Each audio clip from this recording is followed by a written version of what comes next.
আসন্ন ত্রয়োদশ জাতীয় সংসদ নির্বাচনকে সামনে রেখে ভোটের লড়াইয়ে আনুষ্ঠানিকভাবে মাঠে নামছেন BNP chairman Tarique Rahman.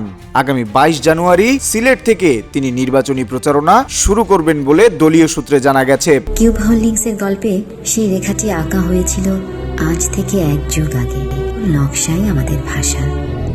Cube holdings limited.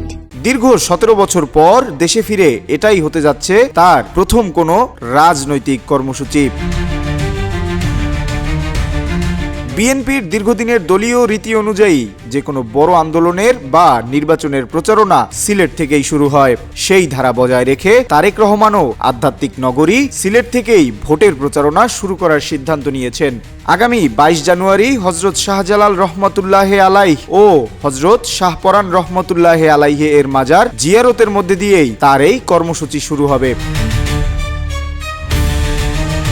দীর্ঘ ১৭ বছর যুক্তরাজ্যে নির্বাসিত জীবন কাটিয়ে গত ২৫শে ডিসেম্বর সপরিবারে দেশে ফেরেন তারেক রহমান। তবে ফেরার আনন্দ বিষাদে রূপ নেয় যখন দেশে ফেরার মাত্র ৫ দিনের মাথায় ৩০ ডিসেম্বর তার মা ও সাবেক প্রধানমন্ত্রী বেগম খালেদা জিয়া মৃত্যুবরণ করেন।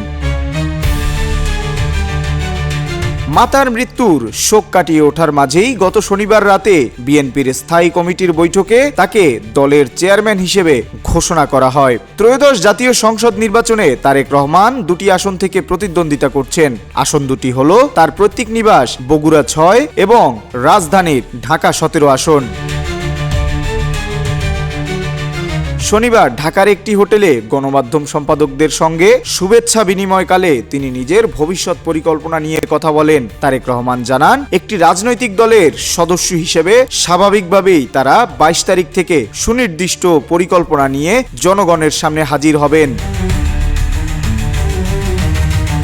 রাজনৈতিক বিশ্লেষকদের মতে তারেক রহমানের সরাসরি মাঠে নামা বিএনপির তৃণমূল নেতাকর্মীদের মাঝে নতুন উদ্দীপনা সৃষ্টি করবে। এখন সবার নজর ২২ জানুয়ারির সেই সূচনার দিকে। এস এম আমিনুল ইসলাম, রূপালী বাংলাদেশ।